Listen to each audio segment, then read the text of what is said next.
So let's talk about degenerate orbitals and d orbitals. So called degenerate and d orbitals काफी इनके similar ऐसी चीजें हैं, but हाँ थोड़ा सा जो फर्क है वो पता चलता है। मैंने काफी टाइम पहले भी डीजेनरेट ऑर्बिटल्स और डी ऑर्बिटल दोनों के बीच में मैंने कुछ बताई थी कि डी ऑर्बिटल्स ऐसे होते हैं, बट हाँ तब काफी टाइम हो चुका है उसको, आई थिंक 10 लेक्चर पहले। तो 10 लेक्चर से अभी तक तो तुम्हें याद नहीं होगा। तो इस चीज़ को आप ऐसे देख सकते हो कि जो सेकंड पीरियड के एलिमेंट्स होते हैं, जो भी होते हैं, lithium, beryllium, boron, carbon, nitrogen, oxygen, इन सब के पास तो पी ऑर्बिटल्स तक ही होते हैं। लेट सपोज कि आप लिखते हो 1s2 2s2 एंड 2p6, यहाँ तक हमारे सेकंड पीरियड के एलिमेंट्स खत्म हो जाते हैं। हाँ जी बिल्कुल सही है, 1s2 2s2 2p6। एंड इसके बाद स्टार्ट होते हैं हमारे 3s2 3p6, ऐसे ही होता है ना, 3s2 3p6 and so on, फिर आगे 3d ऑर्बिटल्स आ जाते हैं। तो आप एक बात सुनो, डी ऑर्बिटल्स तो आ जाते हैं, बट आप समझो इस चीज़ को कि पहले 10 एलिमेंट्स के तो ऐसे ही हम लिख सकते हैं, 1s2 2s2 and 2p6।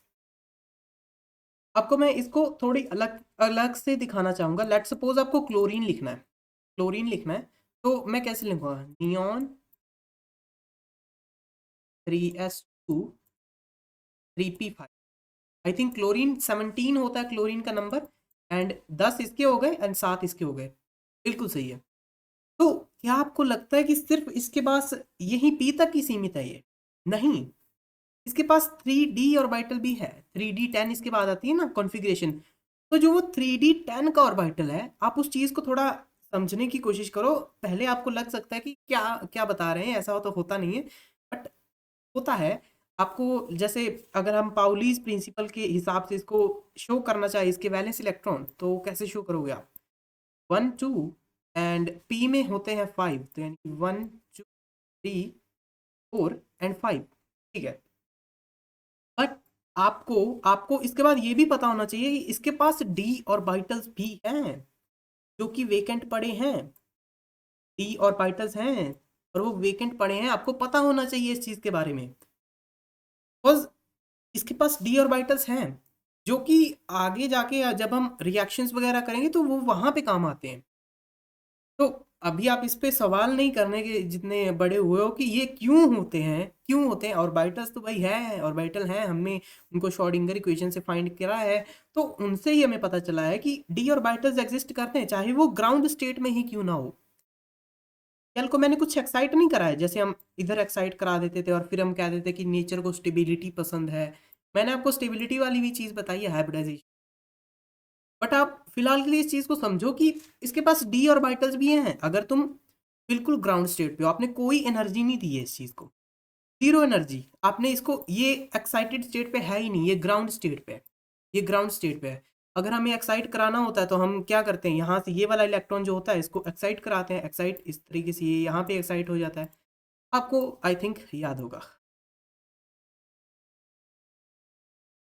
And अगर आप सेकंड एक्साइटेशन स्टेट पे जाते हो तो ये दूसरे वाला जो होता है इसको आप एक्साइट करा देते हो यहाँ पे। एंड अगर आप थर्ड एक्साइटेशन स्टेट पर जाते हो तो आप इस यहाँ से एक्साइट, बिल्कुल सही है। अब तुम एक्साइट नहीं करा सकते, अब तुम और एक्साइट नहीं करा सकते इसको, क्योंकि फिर तो वही लॉ ही फेल हो जाएंगे हमारे। अगर आप इसको यहाँ उठा दोगे तो एस वाला कहाँ जाएगा। तो इतनी ही इसकी एक्साइटेशन आप करा सकते हैं। तो अभी आप यहाँ पे समझो कि इसके पास अगर इसके पास हमने एक्साइटेशन कराई तभी तो ये डी ऑर्बिटल में गया, यानी कि डी ऑर्बिटल थे इसके पास। आप समझो कि इसके पास डी ऑर्बिटल थे तभी तो ये एक्साइट हुआ है इतना। ओके, तो आप इतनी चीज को चाहे, मतलब ये सिर्फ आपके लिए कॉन्सेप्चुअल चीज थी, बट हाँ आपको ये चीज माइंड में रखनी होगी कि सेकंड पीरियड वाले एलिमेंट्स जो होते हैं उनके पास डी ऑर्बिटल्स नहीं होते। For example lithium, beryllium, boron, carbon, nitrogen, oxygen, fluorine and neon, इनके पास डी ऑर्बिटल्स नहीं होते, नो डी ऑर्बिटल्स। यानी कि अगर तुम नियॉन की कॉन्फ़िगरेशन लिखो, लेट सपोज तुमने नियॉन की कॉन्फ़िगरेशन लिख दी, उसको तुमने पाउलीज रूल से भी दिखा दिया कि ऐसे दिखता है ये, जो भी आपने जैसे भी दिखाते हैं, बट आप ये नहीं शो कर सकते कि हाँ नियॉन ऐसे दिखती है, लेट सपोज मैंने नियॉन बना दी और मैं कह रहा हूँ उसके पास वेकेंट डी ऑर्बिटल हैं तो यहाँ पे पड़े हैं, नहीं मैं इसको ऐसे ही नहीं शो कर सकता। पर वेयर एज क्लोरीन जो है, अगर क्लोरीन फुली सेटिस्फाइड भी है, मैंने इसके पास 8 इलेक्ट्रॉन्स इसको दे दिए, फुली सेटिस्फाइड है, पर फिर भी इसके पास वेकेंट डी ऑर्बिटल होगा। हाँ जी, इसके पास वेकेंट डी ऑर्बिटल होगा, फिर भी होगा। एंड जब ये आगे जाके लाइक बॉन्डिंग वगैरह करेगा तो एक्साइट होगा ये थोड़ा बहुत, तो कुछ इलेक्ट्रॉन्स यहाँ पे आ सकते हैं, कुछ आ सकता है, कोई एक तो आ जाते कई बार। तो आप लाइक बेसिक चीज समझ गए होगे अभी तक कि डी ऑर्बिटल्स थर्ड पीरियड के बाद सभी के पास डी ऑर्बिटल्स होते हैं, यानी कि फर्स्ट एंड सेकंड के बाद डी ऑर्बिटल्स नहीं होते, बाकी सभी के पास डी ऑर्बिटल्स होते हैं जो वेकेंट होते हैं इवन इन ग्राउंड स्टेट। आप समझो इस चीज को, वो ग्राउंड स्टेट पर भी उसके पास डी ऑर्बिटल है जो खाली पड़ा है अभी तक। आपने मे भी पहले ये चीज नहीं सुनी होगी बट हाँ अभी सुन लो। तो every second element after every element after second period element have vacant d orbital in which they can accommodate more electrons. Phosphorus, sulfur, chlorine, etc. have vacant d orbitals even in ground state. वही मैंने आपको बताया। And आपको आगे पता चलेगा कि और भी कुछ टाइप की बॉन्डिंग्स होती हैं जिनमें ये चीज काम आती है, जिनमें अगर इनके पास डी ऑर्बिटल ना हो तो हमारी केमिस्ट्री फेल हो जाएगी, ऐसा है। एंड रिएक्शंस हम पढ़ेंगे, बहुत सारी रिएक्शंस आप वहां भी देखोगे डी ऑर्बिटल का काफी यूज इंटेंशनली या अनइंटेंशनली होता रहता है। ठीक है, तो हमने अभी तक पिछले लेक्चर तक देख लिया कि हाइब्रिडाइजेशन वगैरह देख ली हमने। लेट सपोज कि आपके पास कुछ एलिमेंट है, इसका कुछ के पास दो लोन पेयर है लेट सपोज, और ये किसी चीज़ के पास दो बना भी रहा है, लेट सपोज ये किसी एक एलिमेंट के साथ दो बॉन्ड्स भी बना रहा है, तो मैंने कहा आप इसकी हाइब्रिडाइजेशन बताओ, तो आप क्या कहते थे 1 2 3 and 4 sp3 हाइब्रिडाइज है ये, आप सीधा कह देते थे sp3 हाइब्रिडाइज है। इसका मतलब इसकी एस एंड पी सभी काम कर रहे हैं, सभी के सभी लगे हुए हैं काम पे। आई होप सो अभी तक आपको वो फील आ रहा होगा जो मैंने हाइब्रिडाइजेशन में पढ़ाया, मैंने बहुत ज़्यादा वहाँ पे इस ध्यान दिया था कि sp3 क्या है ये sp3। तो यानी कि एक एस का लग रहा होगा, तीन पी के लग रहे होंगे। एंड कुछ कुछ का सवाल था कि आपको कैसे पता कि कौन कौन लोग आपस में हाइब्रिडाइज होंगे, तो मैंने कहा उसके लिए आपको स्ट्रक्चर पता होना चाहिए। लेट सपोज मैं आपको BCl3 का स्ट्रक्चर आप कह देते हो, आप कहते हो कि BCl3 आप बता दो हमें, तो BCl3 कैसे, तीन होते हैं valence, 1 2 and Cl and Cl, बिल्कुल सही है। तो अगर मेरे को फाइंड करना है कि हाइब्रिडाइजेशन इसकी कितनी होगी तो मुझे पता होना चाहिए इसका स्ट्रक्चर। ऐसा नहीं है कि मैं बाद में पता करूंगा, स्ट्रक्चर मुझे पता ही नहीं होगा और मैं उसके बिना इसकी हाइब्रिडाइजेशन ढूंढ लूंगा। नहीं मेरे भाई, ऐसा हो नहीं सकता, ऐसा करना इम्पॉसिबल है, आप कर ही नहीं सकते, क्योंकि हाइब्रिडाइजेशन जो है वो पेपर्स में ही डिफाइंड है, सिर्फ वो एक हाइपोथेटिकल चीज़ है चीज़ों को समझने के लिए, तो रियल लाइफ में हाइब्रिडाइजेशन नहीं हो रही। ऐसा नहीं है कि sp3 और ये लोग आपस में कंबाइन होकर ऐसे बना रहे हैं, बॉन्ड्स बनाते हैं, सच्ची बात है आप देखते हो, बट हाइब्रिडाइजेशन कुछ ऐसा रियल नहीं है। आप इस पे कोई सवाल नहीं उठा सकते कि ये कैसे हो गया वो कैसे हो गया, आपको बस समझना पड़ेगा इस चीज़ को। तो अगर लेट सपोज मेरे पास ऐसे कुछ एक्साइटेशन वगैरह हो गई, और लेट सपोज मैं इस एलिमेंट की एग्जांपल नहीं ले रहा हूँ इसकी, तो अगर मैं आपको कहूँ हाइब्रिडाइजेशन ढूंढो तो आप कैसे करोगे 1 2 and 3, आप कहोगे sp2 हाइब्रिडाइज है ये, एक इसमें s का कैरेक्टर है और दो p के कैरेक्टर है, बिल्कुल सही है। यानी कि एक लोब है, एक अगर लोब बन रही है तो उसमें 33% s का कैरेक्टर होगा एंड 66% p का कैरेक्टर होगा, बिल्कुल सही है।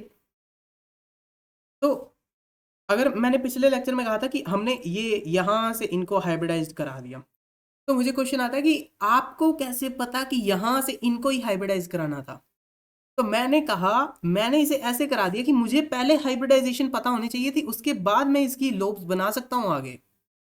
आप समझो इस चीज को कि उसकी लोब्स मैं बाद में बनाऊंगा, पहले मुझे उसका स्ट्रक्चर पता होना चाहिए। दूसरी बात, मुझे उसकी हाइब्रिडाइजेशन ढूंढनी आनी चाहिए।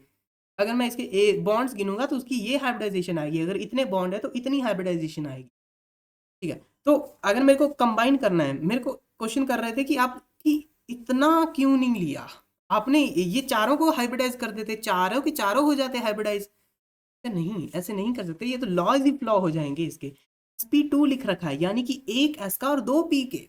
sp2 यानी कि हमने तीन को कंबाइन किया तो तीन लोब्स बनेंगी, जिनमें ये लोग खाली बैठे होंगे, कह रहे होंगे कि आ जाओ हमसे बॉन्ड बना लो। समझ रहे होंगे आप? ठीक है, तो डाउट आपका अभी ये था। ओके, सो आगे चलते हैं अभी। तो let's move on to new concept named back bonding. Back bonding, अगर मैं तुम्हें कहूं कि एक तुम्हें एलिमेंट दे दिया, मैंने तुम्हें एक एलिमेंट दे दिया जिसके ऊपर लेट्स सपोज कि कुछ ए का चार्ज था, ए का चार्ज नहीं, ए का लोन पेयर था, कुछ लोन पेयर था, लेट्स सपोज दो लोन पेयर थे, और ये किसी के साथ आगे बॉन्ड बना रहा था, इधर ये किसी के साथ बॉन्ड बना रहा था।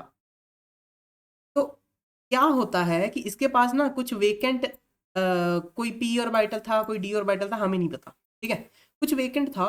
तो इस बंदे ने क्या करा, इसके खुद की भूख को पूरा करने के लिए इसने इसके लोन पेयर को ही तोड़ डाला। समझ रहे हो? आपने उस चीज की ज्योमेट्री चेंज कर दी वो पूरी तरह से।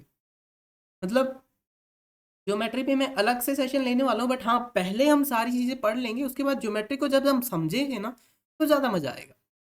बेसिकली रट्टा लगवाना हो तो मैं आपसे कभी भी लगवा सकता हूँ, आइए आपको रट्टा तो मेरे को लगवाना आता है, तुम्हें तुम्हें पता भी नहीं चलेगा और मैं तुम्हें रट्टा लगवा दूंगा, बट वही है कि रट्टा लगाने से फायदा नहीं होगा ना, तुम किसी को नहीं वो चीज़ समझा सकते। तो इसने बी ने अपनी भूख पूरी करने के लिए इसके लोन पेयर्स को ही तोड़ दिया। समझ रहे हो? इसके लोन पेयर्स को तोड़ के खुद इधर इसने इलेक्ट्रॉन्स ले लिए, इसके एक इधर ले लिया, एक यहाँ, एक यहाँ, एक यहाँ, और इसके लोन पेयर्स तक गायब करा दिए। हाँ जी, ऐसा भी होता है, एंड सच होता है, यही लाइक रियली हो जाता है ऐसा। तो आपको समझना होगा कि अगर देखो ना आप, इसने इसकी हाइब्रिडाइजेशन तक चेंज कर दी। लाइक इसकी हाइब्रिडाइजेशन क्या थी, 1 2 3 4 थी ना, नहीं, यानी कि sp3 हाइब्रिडाइज था ये पहले, एंड जब इसके लोन पेयर भी वो खा गया, हमने पहले देखा था कि लोन पेयर जो होता है इसको नहीं कोई खा सकता, अब हम देख रहे हैं कि बंदा लोन पेयर तक खा जा रहा है किसी का। तो अब इसकी हाइब्रिडाइजेशन क्या रह गई, इसकी तो sp हाइब्रिडाइजेशन रह गई। डैम, इतना तगड़ा कॉन्सेप्ट आ गया हमारे पास कि हाइब्रिडाइजेशन तक चेंज हो गई। पहले क्या थी, sp3, तो कितना डिग्रेड कर दिया उस बंदे ने उसको। तो आप समझ पा रहे होंगे कि बहुत ही अच्छा कॉन्सेप्ट है, बैक बॉन्डिंग इसे कहा जाता है। पढ़ते हैं इसको, बहुत ही तगड़ा कॉन्सेप्ट लगता है मेरे को तो। बट हाँ, थोड़ा सा इसके लिए आपको वही डी ऑर्बिटल की नॉलेज, थोड़ी प्रायर नॉलेज होनी चाहिए थी, जो मैंने आपको दे दिया। बट हाँ, बाकी वही है कि आप देखते देखते ही चीज़ को सीख जाओगे, ऐसा नहीं है कि तुम फर्स्ट लेक्चर में इसको सीख जाओगे, इतना टफ भी नहीं है। बट हाँ, जो माइंडसेट है हमें उसको थोड़ा चेंज करना होगा अभी। क्या, तो हम एग्जांपल ले रहे हैं SiH3 का। SiH3 ऐसा दिखता है कुछ, एंड H3 जो है वो यहाँ पे बाद में बॉन्डिंग बना सकते हैं। तो अगर आप Si के वेकेंट लाइक फाइंड करो कि वैलेंस इलेक्ट्रॉन इसके कितने हैं, तो हम कहते हैं चार है, चार हैं।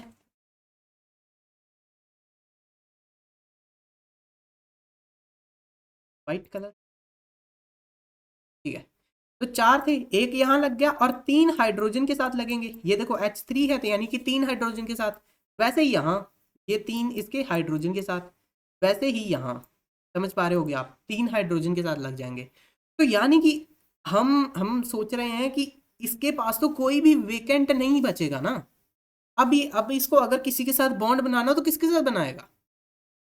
वही दिमाग वाली बात है, थोड़ा सोचो इस चीज के बारे में कि इसके पास चार इलेक्ट्रॉन थे, वो चारों के चार यूज हो गए, अब ये बॉन्ड किसके साथ बनाएगा? अगर इसको पांचवा बॉन्ड बनाना है किसके साथ बना लेगा?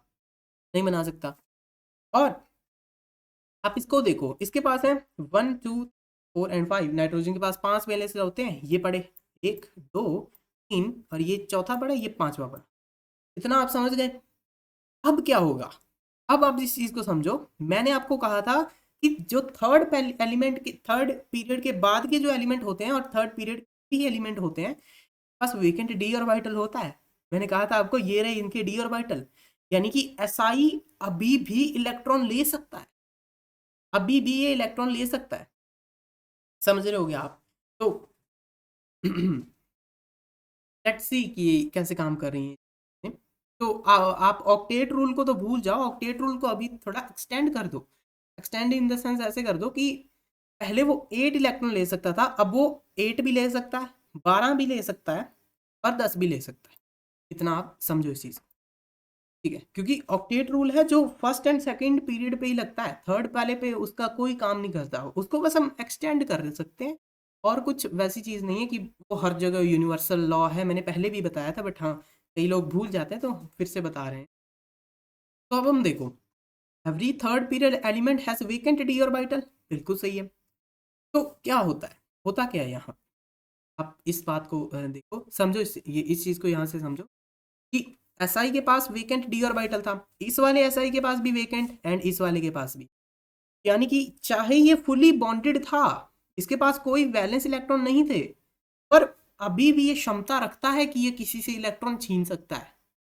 मतलब अभी भी इसके सारे वैलेंस तो यूज हो चुके हैं, बट अभी भी इसको और वैलेंस वैलेंस नहीं, इसको और इलेक्ट्रॉन चाहिए। आप इस चीज को समझ गए होगे अभी। तो अगर आप एन पे जोर देते हो, एन क्या है, एन के पास एक लोन पेयर है एंड वो पेयर है इलेक्ट्रॉन्स का, यानी कि इस तरीके की वो चीज है। आपको हाइब्रिडाइजेशन से ये चीज याद आ जानी चाहिए, हाइब्रिडाइजेशन में मैंने इसको बहुत अच्छे से पढ़ाया था कि अगर कुछ ऐसा दिख रहा हो उसका मतलब उसके पास लोन पेयर है। अगर दोनों पेयर दिख रहे हो इलेक्ट्रॉन्स के, मतलब उसके पास लोन पेयर है। और अगर आपको ऐसा कुछ दिख रहा हो सिंगल सिंगल, तो यानी कि ये अकेला है, ये बॉन्ड बना सकता है। अभी इसने बनाया नहीं है बॉन्ड, पर ये बना सकता है, इसके पास इतनी क्षमता है। ठीक है, तो यानी कि इसका कोई ये पी ऑर्बिटल होगा जो पूरा फुली फिल्ड होगा, जैसे जो फुली फिल्ड होगा। आप अभी इलेक्ट्रॉन को इलेक्ट्रॉन की तरह मत सोचो, उसको आप इलेक्ट्रॉन डेंसिटी की तरह सोचो। इलेक्ट्रॉन डेंसिटी की तरह सोचोगे तभी आगे की केमिस्ट्री समझ आएगी, नहीं तो नहीं आएगी। आप इस चीज को अभी इलेक्ट्रॉन डेंसिटी की तरह सोचो कि यहाँ पूरे में इलेक्ट्रॉन बिखरा हुआ है, पर वो कितने इलेक्ट्रॉन है, वो सिर्फ 2 इलेक्ट्रॉन है जो बिखरे हुए हैं यहाँ पे।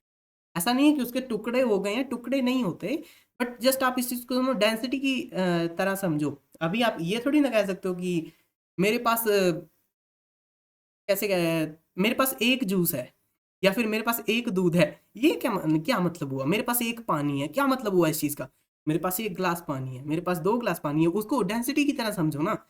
तो पानी को तुम कैसे समझा सकते हो, मेरे पास एक पानी है, क्या भाई कुछ दिमाग में नहीं घुसेगा मेरे। आप वैसे समझो इस चीज को, इसके पास 2 इलेक्ट्रॉन्स है जो डेंसिटी इनकी इधर है, इसकी इधर है, इसकी इधर, यानी कि कोई 2 इलेक्ट्रॉन है, कैसे भी घूम रहे हैं बस वो, कभी वो दोनों यहाँ पे आ जा रहे हैं, कभी दोनों यहाँ पे, कभी एक यहाँ पे, कभी एक यहाँ पे। इतना समझ जाओ, ठीक है?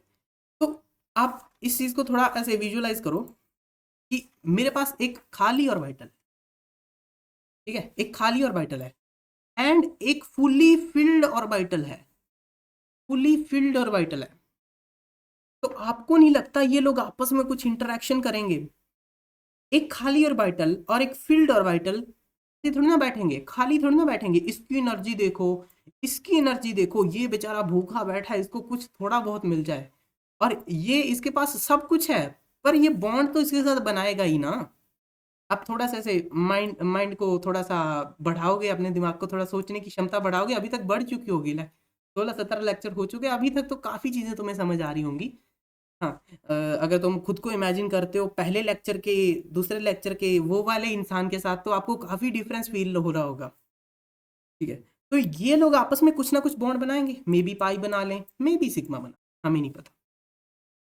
ठीक है, तो इतना तो आपको समझ आ रहा होगा। ठीक है, आओ यहाँ पे आते हैं। तो ये क्या करेगा, एसआई जो है, एसआई के 3 3D ऑर्बिटल्स बैठे हैं, 3D भी नहीं, अभी 3D का नाम नहीं आ रहा, इसके पास 3D ऑर्बिटल्स पड़े हैं, और इस बेचारे के पास एक पी ऑर्बिटल है। तो ए, एक ही है ना, लाइक ये तो सिंगल है, ये तो अकेला बैठा है। इसको थोड़ा कलर किया जाए तो इस चीज को, एंड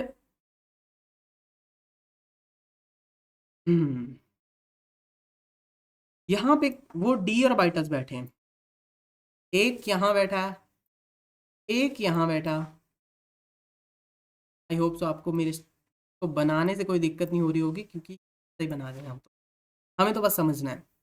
तो क्या कर सकते हैं ये लोग, ये इसके साथ कुछ कर सकता है, इसके साथ कुछ बॉन्डिंग वगैरह कर सकता है, ये इसके साथ भी कर सकता है, इसके पास चांस है, किसी के साथ भी कर सकता है ना, क्योंकि इलेक्ट्रॉन तो दो हैं।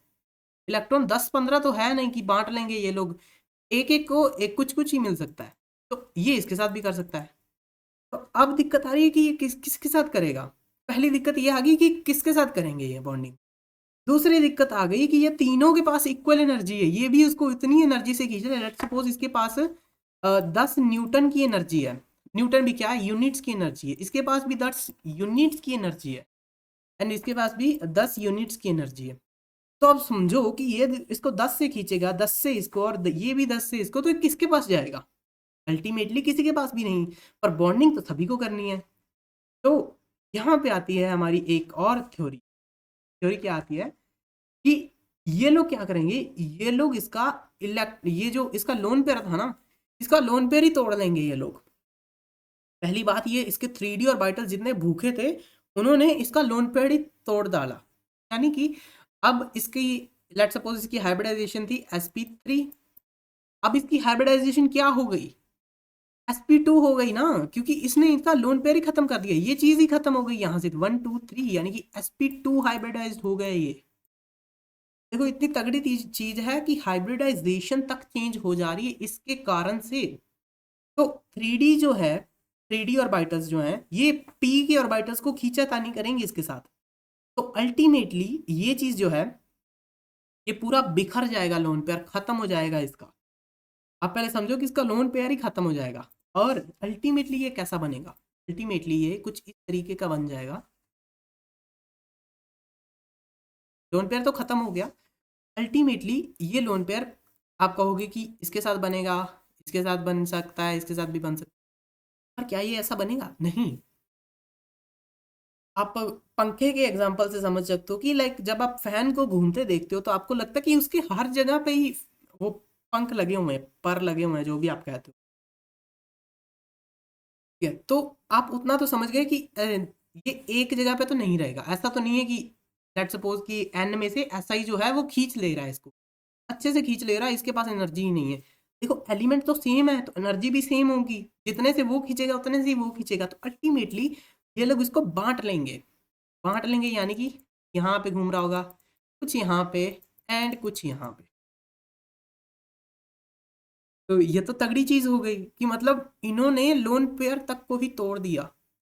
तो ये काफी मेरे को माइंड बॉगलिंग सी चीज लगी थी जब मैंने पढ़ा था कि केमिस्ट्री में इन्होंने लोन पेयर को ही तोड़ दिया, मतलब एलिमेंट से मिलके लोन पेयर तोड़ डाला।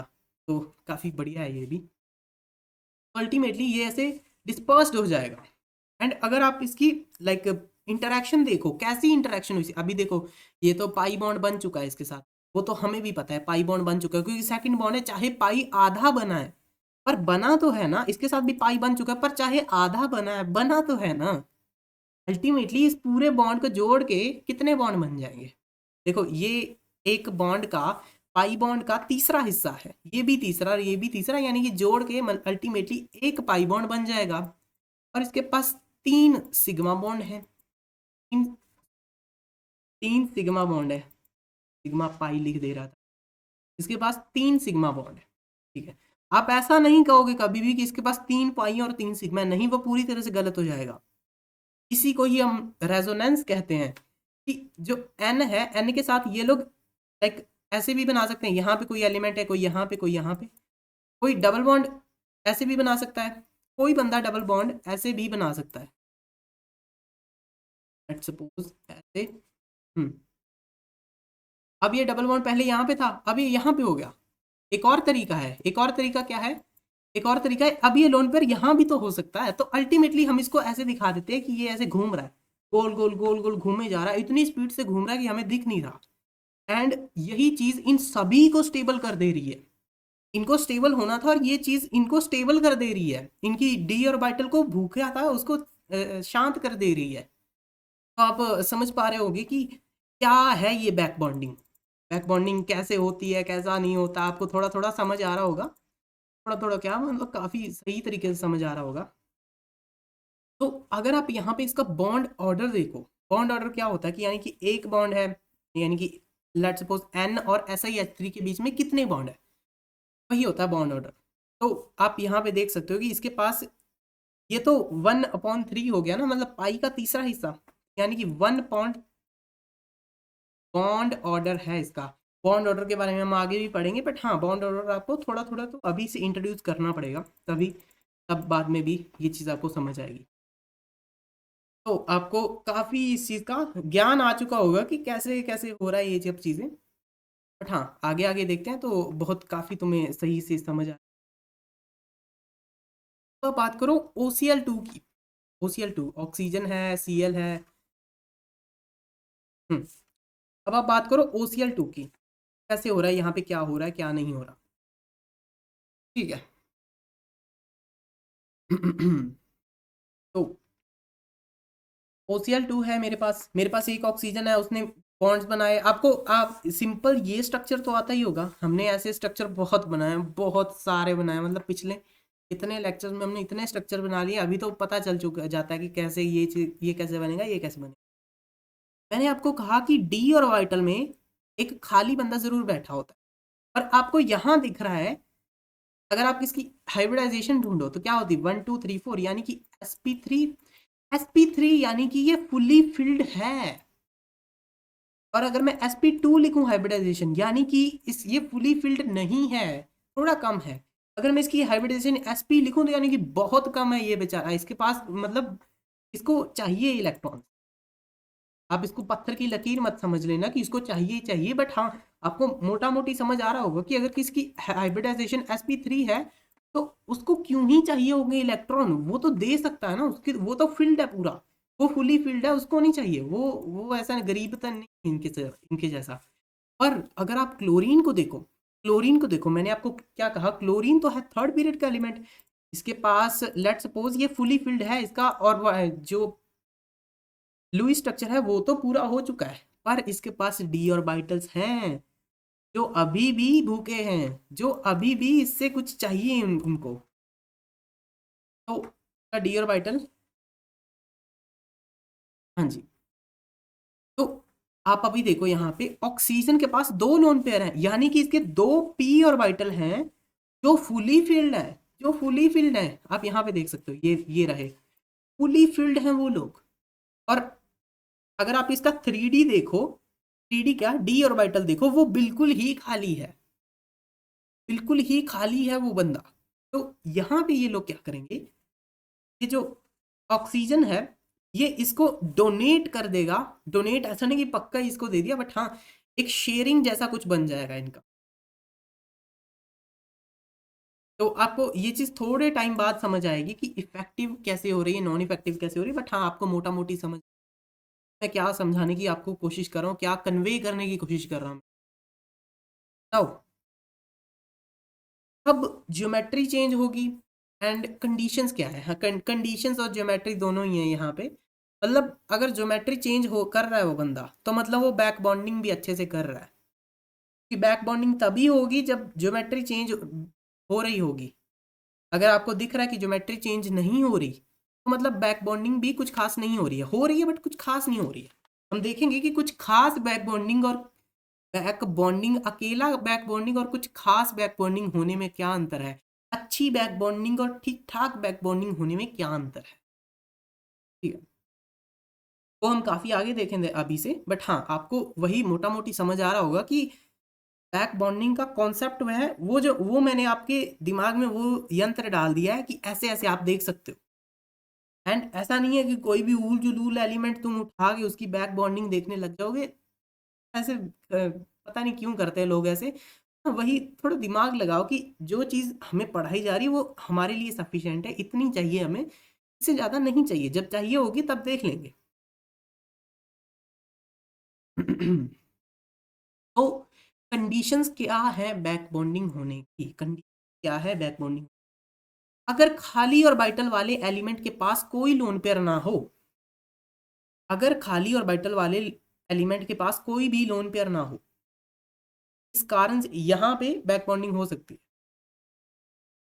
एंड इफेक्टिव बैक बॉन्डिंग, इससे ही हम कह सकते हैं कि इफेक्टिव बैक बॉन्डिंग हो गई। लेट सपोज यहाँ पे मेरे पास बोरोन है, उसका खाली पड़ा है ऑर्बिटल, पी ऑर्बिटल उसका खाली पड़ा है, एंड उसके आजू बाजू में एफ लग रखे हैं, जिनका एक फुली फिल्ड है वो लोग। वो लोग, उनका पी ऑर्बिटल फुली फिल्ड है, उनको जरूरत नहीं है किसी और की बंदे, ठीक है, यहाँ पे फुली फिल्ड है और ये पूरा खाली है। तो ये लोग क्या करेंगे, ये लोग इसको इलेक्ट्रॉन देंगे, देंगे नहीं, ये खुद ही भूखा बैठा है तो ये चाहेगा कि मुझे कोई इलेक्ट्रॉन दे। पर ये लोग ऐसा नहीं है कि ये लोग अपना इलेक्ट्रॉन पक्का ही शेयर कर देंगे, ये जस्ट उसके साथ ऐसे पाई बॉन्ड बना लेंगे, पाई बॉन्ड बना लेंगे, पीपाई पीपाई बॉन्ड बना लेंगे, ताकि ये बेचारे को शांति मिल सके, क्योंकि इसने इनकी भूख भी तो पूरी करी है। That's the reason. एंड अगर वो बहुत बहुत बहुत इलेक्ट्रोनेगेटिव हो, डोनर से भी ज्यादा, मेरे को अभी ना ये बताने में ना कुछ मजे नहीं आ रहे खास, तो हम क्या करते हैं, हम इसकी एप्लीकेशंस पे जाते हैं, तब ज़्यादा मज़ा आएगा, तब आपको ज़्यादा चीज़ें समझ आएंगी अच्छे से। अब बात करते हैं BF2 की। BF2 में क्या होगा, BF2 में आप कैसे ये चीज़ को बैक बॉन्डिंग कैसे हो रही है इस चीज़ में देखते हैं हम। देखो सबसे पहले ना आप ऐसे जस्ट ट्राई करो, एक बार ट्राई करो इस चीज़ को, क्वेश्चन को ट्राई करने की बात नहीं कर रहा हूँ मैं, जस्ट ट्राई करो सोचने की कि बेरिलियम, बेरिलियम है मेरे पास, यानी कि इसके पास दो वैलेंस थे, दो इसके पास वैलेंस इलेक्ट्रॉन थे, और दोनों वैलेंस के साथ इसने तो बॉन्ड बना लिया। देखो एक तो फ्लोरीन के साथ बना लिया और एक और फ्लोरीन के साथ बना लिया, पर क्या इसका वो पूरा हुआ, इसका वो भूख थी और इलेक्ट्रॉन्स की, पर इसकी पूरी नहीं हुई। इसके पास कितने हैं, चार, इसके पास सिर्फ चार इलेक्ट्रॉन्स। हमें बैक बॉन्डिंग में ये चीज नहीं स्टडी करनी है कि किसको कितने इलेक्ट्रॉन चाहिए, कौन किसको कितने इलेक्ट्रॉन देगा, हमें ये स्टडी करनी है कि बैक बॉन्डिंग हो रही है या नहीं हो रही, कि इससे हम काफी चीजें डिटरमाइन कर पाएंगे। तो आई होप तो आपको समझ आ रही होंगी चीजें। यहाँ पे BeF2 है, क्या लिखा है मैंने, यहाँ पे मैंने बी लिख दिया है। हाँ जी, तो ये BE बोरोन लिख दिया था, फिर बाद में तुमने कहा भी सही है। तो इसके आप हम अगर बैलेंस देखते हैं तो दो बैलेंस है, तो इसने दोनों को पेयर कर दिया, अब इसको, अब इसके पास कुछ नहीं है, अभी ये बेकार हो चुका है, अभी ये बस इनकी तो भूख पूरी कर दी, पर इसकी पूरी नहीं हुई। तो इनकी अगर हम देखें, फ्लोरीन को अगर तुम देखते हो, फ्लोरीन की अगर तुम लेट सपोज पहले तो हाइब्रिडाइजेशन निकालो, 1 2 3 4, यानी कि sp3 हाइब्रिडाइज है फ्लोरीन, इस वाली फ्लोरीन को चेक करो, ये भी sp3 हाइब्रिडाइज्ड है, यानी कि इसका ऑर्बिटल जो है वो फुली फिल्ड है। एंड ये तो सेकंड पीरियड है, यानी कि इसके पास कोई डी ऑर्बिटल नहीं होगा, डी ऑर्बिटल बिल्कुल नहीं होगा, इसके पास पी होगा जो फुली फिल्ड होगा, फुली फिल्ड। समझ रहे हो आप इस चीज को, कि अगर मेरे पास दो फुली फिल्ड ऑर्बिटल्स आ जाते हैं, मेरे पास दो फुली फिल्ड ऑर्बिटल आते हैं, देखो मेरे पास दो फ्लोरीन थी और उन दोनों के पास दो, दो क्या मतलब उनके पी ऑर्बिटल्स फुली फिल्ड थे। हम ये नहीं चेक कर रहे हैं कि किसके कितने फुली फिल्ड है, किसके कितने नहीं है, बट जस्ट आप इस समझो कि किसमें हो रही है ये चीज, और ये बेचारा खाली बैठा है। तो ये इनको बैक बॉन्डिंग कराएंगे इसके साथ, इसकी बैक बॉन्डिंग इसके साथ, इसकी भी इसके साथ, पाई बॉन्ड बनेगा बेसिकली, पाई बॉन्ड बना लेंगे ये लोग। तो आपको समझ आ रही होंगी ये सब चीज़। तो नाउ लेट है उसका नाम BF3, ये भी वैसा ही है, ये भी वैसा ही है, बस थोड़ा सा अंतर है इसमें। आप इसकी हाइब्रिडाइजेशन चेक करो, 1 2 3, यानी कि sp2 हाइब्रिडाइज है, आप इसकी हाइब्रिडाइजेशन चेक करो, इसके पास लोन पेयर्स भी होते हैं, मैं हाँ इसकी हाइब्रिडाइजेशन चेक करो, ये होती है sp3, ये भी होती है sp3, एंड इस फ्लोरीन की भी sp। अब बस सिंपल हो गई यार, अब तो चीज़ें आपको समझ आ रही होंगी चीज़ें कि मैं क्या कन्वे करने की कोशिश कर रहा हूँ। आपको जब मेरा कन्वे करने का तरीका समझ आ गया कि मैं कैसे कन्वे करना चाहता हूँ, अब तो आपको समझ आ रहा होगा। इसको फुली फिल्ड होने के लिए क्या चाहिए था, sp3। इसको अगर ये sp3 होता, अगर ये sp3 होता तो मैं इसको खुशी खुशी जाने देता, कोई बैक बॉन्डिंग नहीं होती। पर आप यहाँ पे देखो इसकी sp2 है, यानी कि दो पी फिल्ड है, एक पी खाली है, एक पी खाली है, मतलब मैंने उसको यहाँ बना दिया, बिल्कुल सही है।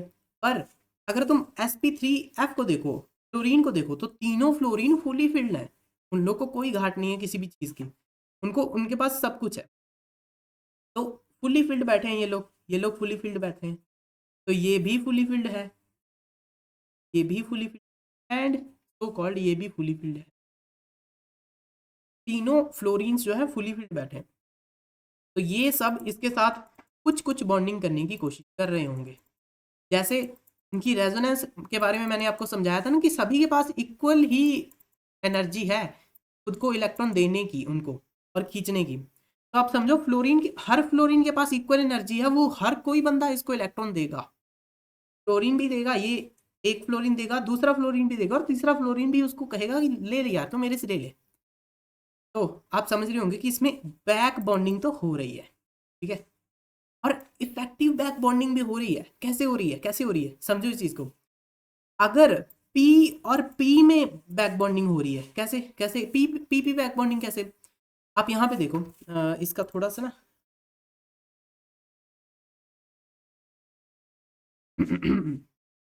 आप यहाँ देखो कि इसकी इफेक्टिव बैक बॉन्डिंग का मतलब क्या है। मेरे पास एक पी वाला है एंड एक पी वाला है, पी ऑर्बिटल पी ऑर्बिटल। अगर एक पी ऑर्बिटल इसको एनर्जी देगा तो इनमें कोई ऐसा, इसको ऐसा नहीं, इसमें एक पी ऑर्बिटल से इलेक्ट्रॉन दूसरे पी ऑर्बिटल में जाएगा तो इनमें ऐसा कुछ खास डिफरेंस नहीं है कि वो पी ऑर्बिटल से पी ऑर्बिटल ही गया है। कोई ऐसे उसमें कोई रॉकेट साइंस तो लग नहीं गई उनके बीच में। तो इसको हम कहते हैं इफेक्टिव बैक बॉन्डिंग। यानी कि जो पीपी बैक बॉन्डिंग होती है ना वो काफी इफेक्टिव होती है। अभी आपको समझाएंगे कि कैसे टू पी वाली, थ्री पी वाली काफी होती हैं। बट हाँ, आप समझ रहे होंगे, मोटा मोटी आप समझ रहे होंगे कि मैं क्या कन्वे करने की कोशिश कर रहा हूँ कि अगर पी और बाइटल में से इलेक्ट्रॉन निकल के पी वाली और बाइटल में ही जाता है तो उससे हम इफेक्टिव हैं।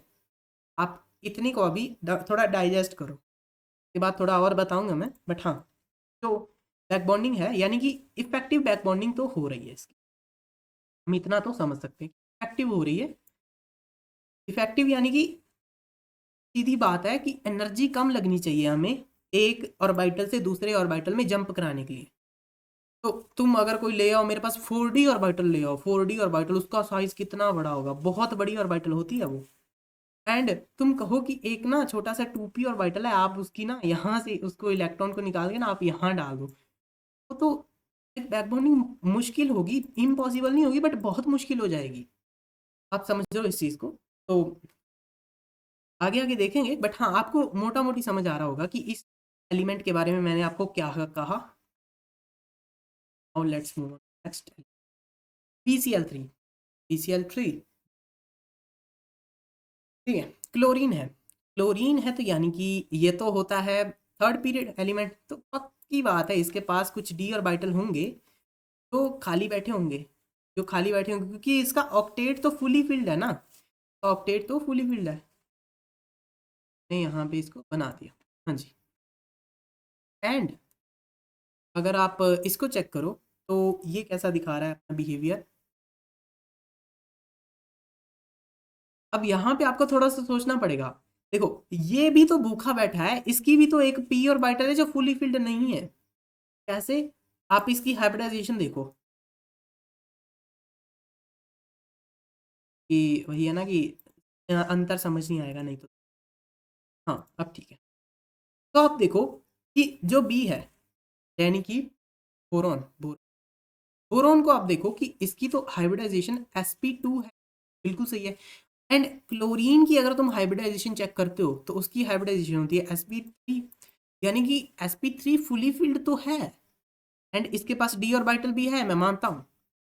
पर अभी तुम भूखे से और कितना ही छीन लोगे, तुम पहले खुद पेट भर के बैठे हो, अभी तुम्हें और खाना है। यानी कि तुम्हें क्लोरीन, देखो क्लोरीन के 8 इलेक्ट्रॉन्स तो पूरे हो चुके हैं पर उसको 10 करने हैं, उसको 12 करने हैं, उसका मन है कि मैं इतने इलेक्ट्रॉन्स फुल करूं। पर आप इस चीज को समझो ना कि तुम भूखे से कितना ही छीन लोगे, इस बेचारे से कितना ही छीन लोगे। उल्टा इस क्लोरीन जो है, क्लोरीन के पास फुली फिल्ड पी ऑर्बिटल्स है, इसके सारे पी फिल्ड है। तो अल्टीमेटली ये बंदा क्या कर रहा होगा, ये बंदा अपने पी ऑर्बिटल से निकाल के इस बोरोन को दे रहा होगा। समझ रहे हो, इसके जो ये पी ऑर्बिटल थे ये फुली फिल्ड है। आप समझो इस चीज को, ये फुली फिल्ड है। तो यानी कि अल्टीमेटली अगर आप इसका यहाँ पे एक रफ स्केच बनाना चाहो तो इस तरीके का कुछ बन जाएगा कि एक क्लोरीन ये बैठा एंड एक ये बैठा। तो ये लोग क्या कर रहे हैं, ये इसको इलेक्ट्रॉन दे रहे हैं। समझ रहे हो आप? ये इसको इलेक्ट्रॉन नहीं, इसके साथ बॉन्ड बना रहे हैं। So sorry about my language की मैंने इलेक्ट्रॉन कह दिया, कोई गलत मत समझ आना कि इलेक्ट्रॉन दे रहे हैं ये लोग, इलेक्ट्रॉन नहीं देंगे वो लोग, बट बॉन्ड तो बनाने की कोशिश कर रहे हैं ना, बॉन्ड तो बनाने की कोशिश कर रहे हैं। लाइक अगर इसका कोई ऐसा ऑर्बिटल होगा तो ये इसके साथ ऐसे ऐसे थोड़ा सा ओवरलैपिंग कर, तो यहाँ पे ये लोग कुछ बॉन्ड बनाने की कोशिश कर रहे होंगे, मे बी पाई बॉन्ड बन जाएगा इनका। हाँ, आपको समझ आ रहा है कि ये यहाँ पे क्या हुआ, इस केस में क्या हुआ?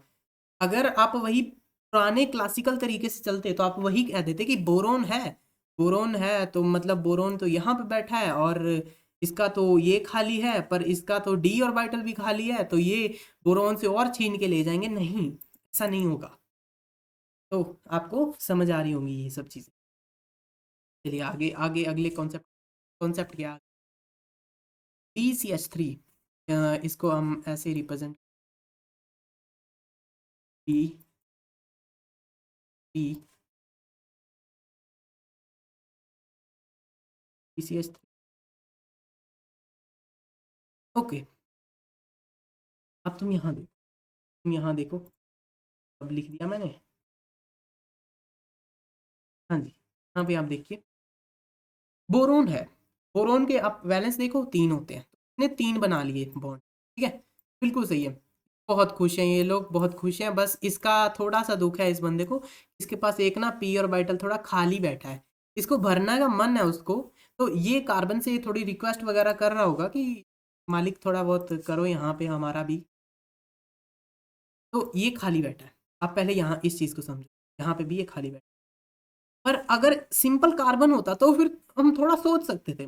अभी कार्बन भी H3 के साथ बना रहा है, यानी कि अगर कार्बन ऐसे है तो ये 3 H के साथ इधर बना रहा है और एक बॉन्ड इसका बोरोन के साथ है। आप यहाँ इस तरीके से रेड कलर को देखो अभी, तो वो समझ आ रहा है कि ये चीज़ कि कार्बन के पास तो फुली 8 इलेक्ट्रॉन्स है एंड ये सेकंड पीरियड का है, तो ये 9 तो लेगा नहीं अपने अंदर।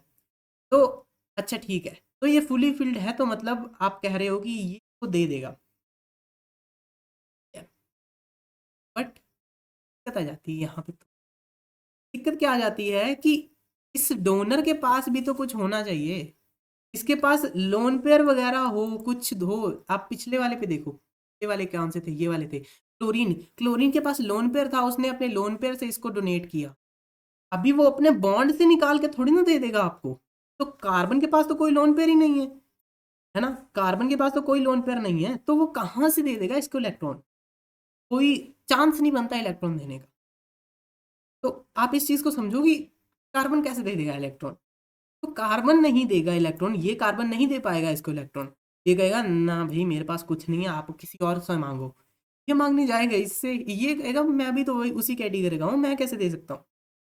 तो ऐसे करके इनकी कोई बैक बॉन्डिंग नहीं होगी। तो आप ऐसे मत समझ जाना कि इसकी फुली फिल्ड है तो ये कर लेगा, कैसे कर लेगा?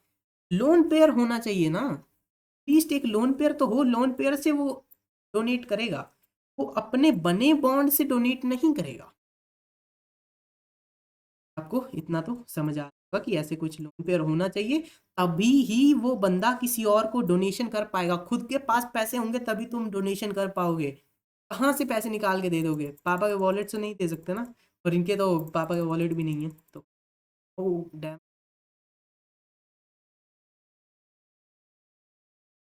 चलो छोड़ो, आपको समझ आ रहा होगा कि क्या क्या यहाँ पे कन्वे करने की।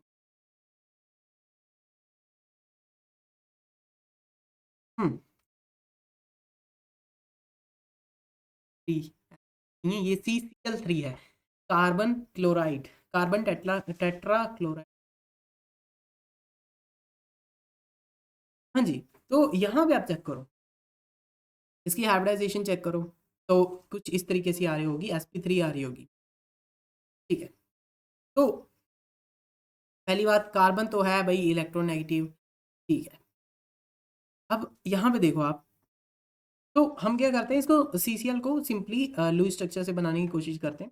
लाइक इसके पास एक माइनस भी दे रखा है ना, तो कार्बन के पास वैसे वैसे तो 4 होते हैं, बट अब इसके पास 5 होंगे, एक लोन पेयर होगा और 3 Cl के साथ बन रहे होंगे, बिल्कुल सही स्ट्रक्चर।